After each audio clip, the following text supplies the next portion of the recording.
Benshi mu bakoresha YouTube bagiye bahura n'imbogamizi zigiye zitandukanye mu kuba monetized muri uyu mwaka wa 2020 bitewe nuko hajemo COVID-19. YouTube ihagarika iryo jambo kugira ngo irinde amakuru nyayo yatandukanye n'ibihuha, bitewe nuko hari abantu benshi bagiye baza berekana amakuru atariyo bishakira views. Kuri iyi nshuro rero YouTube yazanye kantu gashyashya muri YouTube Studio. Ako nagaki ni ad suitability. Abantu benshi mushobora kuba mutamenye uburyo gakora, nibyo ngiye kuza mbereka kuri iyi nshuro mu rurimi rw'ikinyarwanda. Abantu benshi mukunda gukurikirana YouTube creators mukamutasobanukirwa bitewe nuko ahanini biba biri mu rurimi rw'icyongereza. Ni ISHIMWE ngaha ku Ivugangingo TV. Ibi bintu wabikorera no kuri telefone yawe. Ibintu ngiye kubereka ushobora no kubikorera kuri telefone yawe. Ndi kugerageza kugira iyi video ntoya cyane.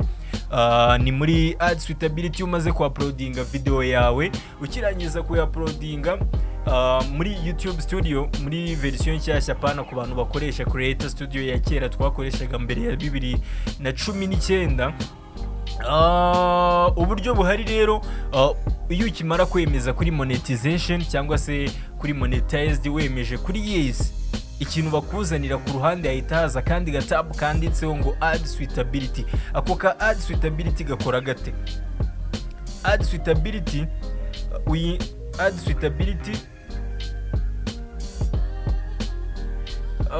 bahita bazana kuri ad suitability bakakubwira ati we are making changes to help you earn more revenue. Izina ry'umcreators runaka, ngiye ubu ngubu hariho Isaac, ngo we are making changes to help you earn more revenue faster.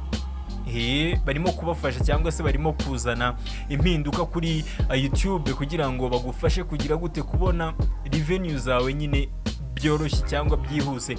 Impamvu y'aka ngaka ni ukugira ngo batandukanye.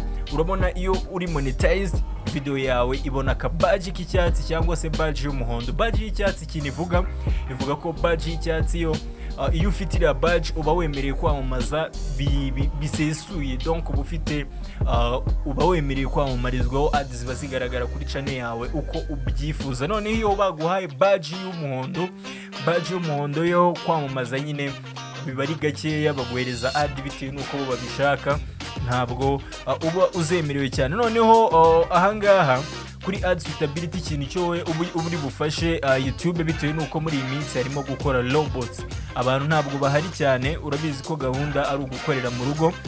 Ubu ngubu ikintu cyo ukora, wemeza utu tuntu bakuzaniye uko ari tungahe. Iyo wowe uzi ko muri video yawe nta kibazo kirimo, uhita ujya hasi ahantu handitse none of the above, ukemeza ko nyine mu byo bakweretse hejuru byose nta na kimwe kirimo. Impamvu mvuze gutya ni ukubera ko iyo wemeje aka kantu, nk'ubu ngubu nkemeje ahangaha ku ruhande bahita bakwereka revenue potential cyangwa se overall status. Bahita bakwereka ko ari yes, noneho eligible revenue bakakwereka ko ad zemerewe, YouTube Premium nayo yemerewe, n'ibindi bigiye bitandukanye. Noneho icyiza cyo kwemeza aka kantu kubera ko iyo wamaze kuhemeza YouTube ihita imenya nuko izajya igufata ku zindi video zuzajya waploadinga mu minsi iri imbere. Uko uzagenda waploadinga, YouTube ihita ibifata ikabishyira ku ruhande, ikamenya ko system yawe iri legit cyangwa se wemerewe ibi ngibi. Nukora gutya video yawe ntibe monetized ikaba demonetized, ngewe uzaze ahangaha ubimbaze. Ibindi bibazo byose byerekeranye na YouTube ushobora kubimbaza muri comment section aho hasi. Nama episode agiye atandukanye tuzagenda tubereka ahangaha kuri channel yacu Ivugangingo TV. Icyo usabwa ni ugukora subscribe ukagenda ureba n'izindi video zacu zigiye zitandukanye. Ni take today. Ciao.